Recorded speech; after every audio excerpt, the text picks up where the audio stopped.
Okay, so now I want to point out some interesting facts about pistons. These are these are two of the pistons that we pulled out of the um, 3.5 EcoBoost over the weekend, and then this is a 2-liter uh, EcoBoost engine piston, number 2 cylinder that was misfiring. I just want to point out some interesting facts about these, and I think I'll take apart the 2-liter one right now. It's a little bit cleaner for us. Um, First thing to point out is, I want to point out in here was, as we take it apart, is that this is a full floating piston, okay, piston pin. And what that means is that the piston pin floats inside the connecting rod and it floats inside the piston. The advantages of this are that if we have it's a lot less friction, a lot less problem areas for failure. If something were to happen in the connecting rod and the connecting rod seized, it would still move in the piston, and if the piston seized, it would still move in the connecting rod. So you got a lot more uh, I don't know, room for failure. Um, these particular ones are really easy to assemble because you can just put it in, put your snap ring. It's held in place by a snap ring.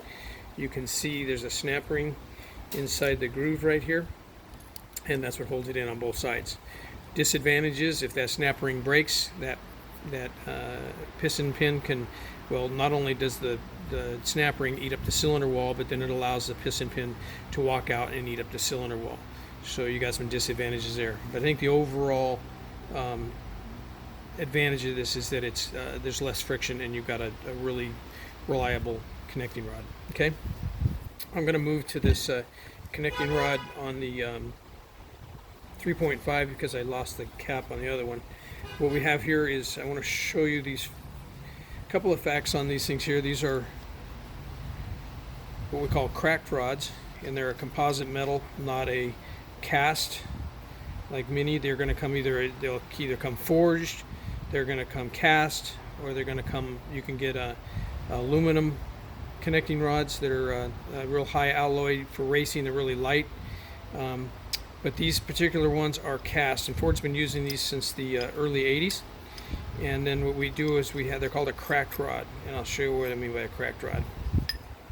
If you can notice here, bring it up really close to the camera, if you can see it.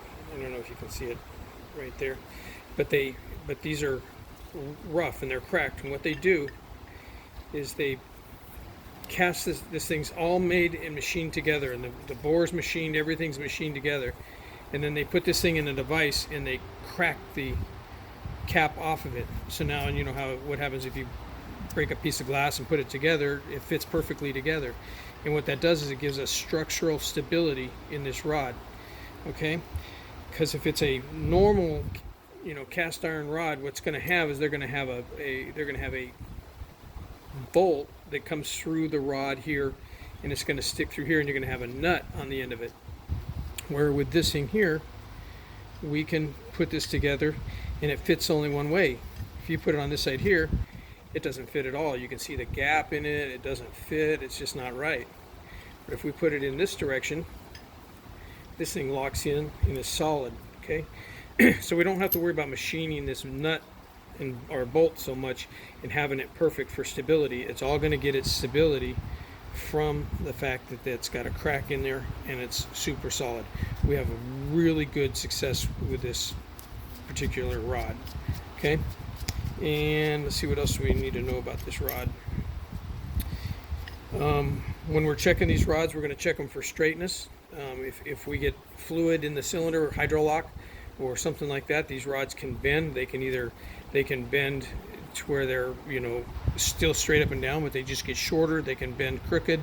They can do all kinds of stuff. So that we've got machines that will set this thing in and make sure that this rod is straight. This particular one has a bushing because remember we have this piston has a can't get this pin out of here because it's pretty seized up. But this thing's supposed to float on here, inside here, and when it does, there's a specification for the size of the wrist pin and the size for this bore here. We'll get into, in a couple of weeks, we're going to talk about measuring that and figuring that dimension. But we want to inspect it for cracks. We want to inspect them for straightness. Then we have our bearings in here. Now, this particular bearing, okay, they're going to have a babbitt material on the surface here. And then you're going to have a steel back. You can see this has a steel back, holds to a magnet. Okay, these bearings are in really good condition. It's important that we don't touch these with our fingers because the acids in our fingers can actually eat the bearing material itself. This particular bearing has a notch in it, so that it notches into the connecting rod and locks in. Okay. The bearing for this particular car, which I don't seem to have here with me right now, doesn't have a lock in, and what they do is they make this bearing a little bit bigger than the connecting rod, and when it goes in, it crushes, and it crushes in place so that it can't spin. I think that's pretty much it for this. It gets its oil from the crankshaft, not from the anyplace else. Maybe some lawnmowers and stuff might get oil from splash, and they'll oil up from splashing, but this particular gets oil from the crankshaft. The main journal cross drills to the rod journal and oils it. Okay, so let's take a look at the piston here. So the connecting, or the wrist pin is going to come out here. This wrist pins are going to be, if they have a dimension, we have to make sure that the clearances are right. If they're too tight, the piston will swell, and as the piston grows, as it warms up, you're going to end up with a seized wrist pin. And if you have a seized wrist pin, you're going to end up with some knocking noises in the engine, or if they drag and cause the piston to rock and knock and that kind of thing.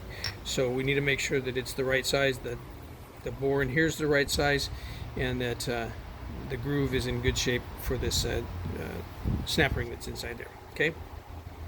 Some interesting facts about the pistons. These are cam ground pistons. In other words, they're not round. They're wider on this dimension than they are on this dimension, and as this piston, I think that's right. And as the piston, I think they're wider here than they are here, and then as this piston grows, it gets hotter. It goes and it grows to round. Okay. Now, an interesting fact is that if this piston continues to get hotter and hotter, it continues to grow, and as it continues to grow, it's going to start making contact with the cylinder wall. So we'll start dragging the cylinder wall and ruin the piston. Once that happens, you're done. Okay. You'll notice that both of these pistons have some sort of a Teflon or graphite or something that's impregnated in the side of the piston here on the piston skirt, and that helps keep the wear on the engine, keep this thing running smooth. Okay, this is your piston skirt. On these are pretty small skirts, and you'll see that the skirts are a little longer on the sides than here. Most of the time a piston's kind of designed like that, and that's so that the counterweights of the crankshaft come around, they're not going to hit it. Okay. They're going to have, a lot of times these things are going to have oil built in, metal built into these, cast into these for stability and for some heat sink. And then this particular engine is going to get oil splashed up on the bottom of the piston to help cool it. This piston does the same thing. Okay. I think you can really see it well in here. You're going to see some oil holes in here that are going to help as the oil control rings try to keep the oil off the cylinder walls. We're going to make sure that we have a place for them to drain, and they're going to do that. Okay, let me pull some piston rings off of here for you. I'll show you some other things that are on here. This particular engine is direct injected, and so the direct injection is going to come down in here into a flame bowl, and that bowl is going to help that flame propagation across the top of the piston. Okay, because the thing you're going to see on this is these eyebrows up in here, and these eyebrows are valve reliefs so that the valve doesn't hit the piston. Now this engine is a interference engine. That means that an interference engine means that if the timing chain were to break or this engine got out of time, the piston would hit the valves. A non-interference engine would mean that if something happened to the timing belt and the crankshaft went around, the valves, it would never hit the valves because there's enough relief. With this particular engine is not like that. So we have our ring grooves in here. They actually have a tool to do this. And you'll see these particular rings are square, they're rectangular, but they're square, and that's your top ring. And you're usually going to have at least 2 compression rings in an engine. And these compression rings are designed in such a fashion that as compression gases go down into the ring, they're going to hit that ring, and they're going to come on the back side of that ring inside here, and they're going to work to push that ring against the cylinder wall. What we're trying to do is this ring, we're trying to get this ring to push and seal against the cylinder wall as best it can. Okay, so we're usually going to have 2 compression rings.